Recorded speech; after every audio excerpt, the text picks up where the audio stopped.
Сәлем баршаңызға, менің каналыма қош келдіңіздер. Сіздермен Фариза. Бүгін осындай әдемі қылып қарыннан бұқтырма дайындайтын боламыз.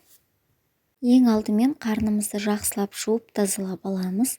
Суға салып, тұз салып, бір қайнатып, көбігін алғаннан кейін астын басып жай пісіретін боламыз. Жай отта пісіреміз. Негізі бұл ішек қарынның пісуі малдың жасына да байланысты.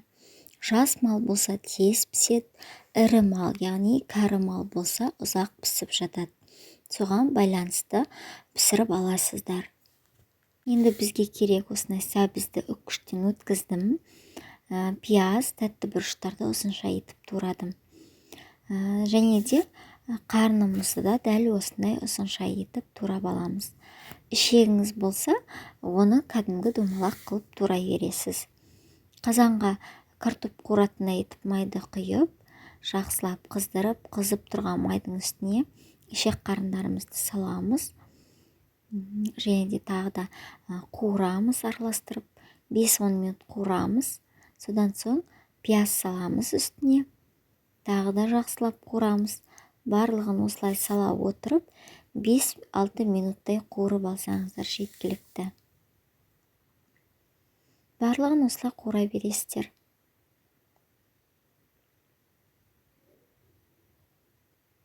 Енді біз осының үстіне сәбіз салдық. Жақсылап тағы да қуырамыз. Тұз, қара бұрыш салдық. Лабыр жапырағы, сарымсақ салдық. Жақсылап тағы да араластырамыз. Дәл картоп қуырғандай етіп, барлығын осылай алдын ала қуырып аласыз. Ең соңынан картопты саламыз. Енді осының үстіне тәтті бұрыштарымызды саламыз. Бізде тәтті бұрыш тез піседі, сол себепті көп қуырмасаңыздар болады. Енді тазаланған картоптарымызды осылай ұзынша етіп турап алдық. Оны да ұзынша етіп көлемге келтіріп алдық. Тағы да жақсылап бір араластырамыз. Қуырамыз. Енді осының үстіне қызанағымызды 4-5 етіп турап салатын боламыз. Тағы бір қуырамыз. Қуырғаннан кейін осының үстіне жаңағы сулылау болғанын қаласаңыз 200 мл су құясыз. Су аздау болған қаласаңыз 150-100 мл құйсаңыз болады. Бір бұрқылдатып қайнатып, астын басып, жай отта 30-35 минут бұқтырып қуырасыз, пісіресіздер.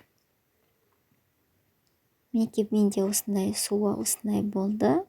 Тамақ бізде дайын болды. Езілген жоқ, әдемі болып пісті. Міндетті түрде жасап көріңіздер. Дәмі өте керемет болады. Кез келген дәмдеуішті пайдалана бересіздер. Мінекей астарыңыз дәмді болсын. Менің каналыма тіркеліп, қоңыраушаны басып, пікір қалдырып отырыңыздар. Жасап көріңіз, ас болсын.